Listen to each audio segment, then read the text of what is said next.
Hi friends, welcome back to our channel golden food. ఈరోజు వీడియోలో పాలక్ పకోడీని ఎలా తయారు చేసుకోవాలో ఈ వీడియోలో మీకు చూపిస్తాను.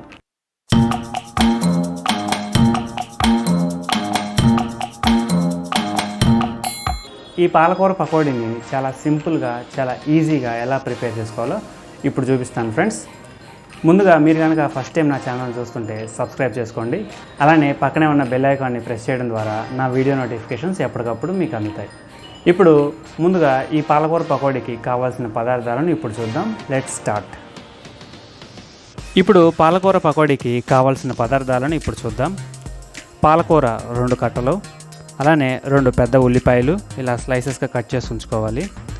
ఆ తర్వాత 1 కప్పు శనగపిండి, 2 నుంచి 3 స్పూన్ల బియ్యపిండి, టేస్ట్కి సరిపడా ఉప్పు, కారం, అలానే కొంచెం పసుపు, 2 స్పూన్ల ధనియాలు, 1 స్పూన్ వాము, అలాగే 1/2 స్పూన్ సోంపు, 2 పచ్చిమిరపకాయ తరుగు, 1 స్పూన్ అల్లం వెల్లుల్లి పేస్ట్, కొంచెం కొత్తిమీర తరుగు, అలాగే పుదీనా తరుగు. ఈ పాలకూర పకోడీ గార్నిషింగ్ కోసం కరివేపాకు. ఇంతే ఫ్రెండ్స్. ఇప్పుడు ఈ పాలకూర పకోడీ తయారీ విధానాన్ని చూద్దాం.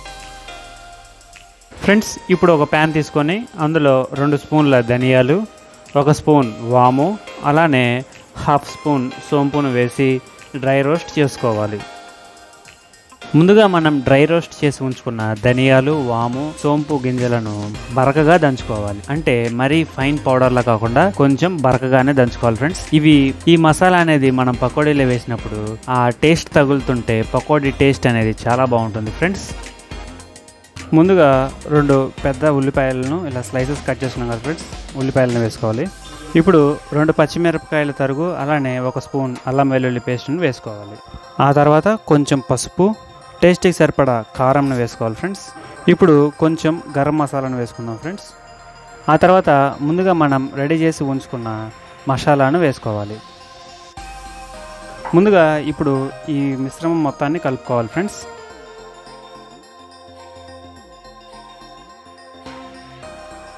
ఇప్పుడు టేస్ట్కి సరిపడా సాల్ట్ను వేసుకోవాలి ఫ్రెండ్స్. ఇప్పుడు 1 కప్పు శనగపిండిని వేసుకోవాలి.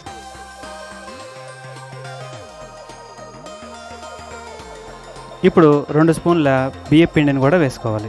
ఇప్పుడు ఈ మిశ్రమం మొత్తం బాగా ప్రెస్ చేస్తూ కలుపుకోవాలి ఫ్రెండ్స్. అప్పుడే మనం వేసిన మసాలా అంతా ఈ ఉల్లిపాయలకు బాగా పట్టి మంచి టేస్ట్ వస్తుంది. ఇప్పుడు కొంచెం పుదీనాకు, అలానే కరివేపాకును కూడా వేసుకోవాలి ఫ్రెండ్స్. ఆ తర్వాత కొద్దిగా కొత్తిమీరను కూడా వేసుకోవాలి. ఇప్పుడు ముందుగా మనం రెడీ చేసి ఉంచుకున్న పాలకూరను కూడా వేసి బాగా కలుపుకోవాలి ఫ్రెండ్స్. ఇక్కడ మనం 2 నుంచి 3 స్పూన్ల నీళ్లు పోసుకొని కలుపుకోవాలి ఫ్రెండ్స్. మరీ ఎక్కువ నీళ్లు పోసుకోవద్దు. పకోడీ కన్సిస్టెన్సీ అనేది ఇలా ఉండాలి ఫ్రెండ్స్. మరీ పొడి ఆడకుండా, అలానే మరీ తడిగా కాకుండా ఇలా కొంచెం జ్యూసీగా, మనకి పకోడీ వేస్తున్నప్పుడు ఇలా లూజ్గా వెళ్ళిపోవాలి ఫ్రెండ్స్. చూశారు కదా, ఇలా ఉంటే పర్ఫెక్ట్గా వచ్చినట్టు ఫ్రెండ్స్.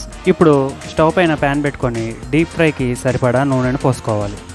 నూనెను బాగా వేడి చేసుకోవాలి ఫ్రెండ్స్. ముందుగా మనం రెడీ చేసి ఉంచుకున్న మిశ్రమంని ఇలా పకోడీలా వేసుకోవాలి ఫ్రెండ్స్. ఇక్కడ నేను పకోడీలు వేయించుకోవడానికి వాడుతున్న శనగ నూనె అప్పుడే ఫ్రెష్గా చెక్కగానుగ నుంచి తీసిన వేరుశనగ నూనె ఫ్రెండ్స్. అందుకే పకోడీలు వేసిన వెంటనే అలా నురగ వస్తుంది. పకోడీలు వేసిన తర్వాత ఫ్లేమ్ను మీడియం ఫ్లేమ్లో ఉంచి ఈ పకోడీలను వేయించుకోవాలి ఫ్రెండ్స్. పకోడీలు వేసిన వెంటనే గరిటతో తిప్పకుండా నిమిషం పాటు అలా నూనెలో వేగితేనే మంచి టెక్స్చర్ వస్తుంది ఫ్రెండ్స్. ఈ పకోడీలు మంచి గోల్డెన్ బ్రౌన్ కలర్ వచ్చేంత వరకు అలా మీడియం ఫ్లేమ్లోనే వేయించుకోవాలి ఫ్రెండ్స్.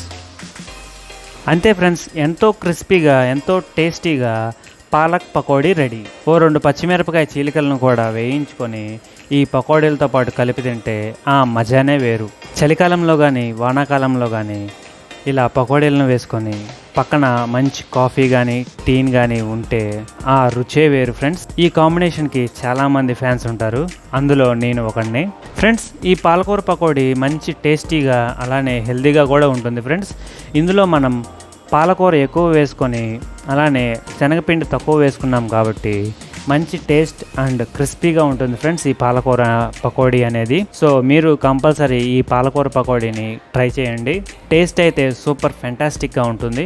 అయితే మీకు నచ్చిందా ఫ్రెండ్స్? మీరు ట్రై చేసి ఎలా కుదిరిందో కింద కామెంట్ సెక్షన్లో కామెంట్ చేయండి. అలాగే మీకు కనుక ఈ వీడియో నచ్చితే లైక్ చేసి షేర్ చేయండి. అలాగే గోల్డెన్ ఫుడ్ ఛానల్ను సబ్స్క్రైబ్ చేసుకోవడం మర్చిపోవద్దు.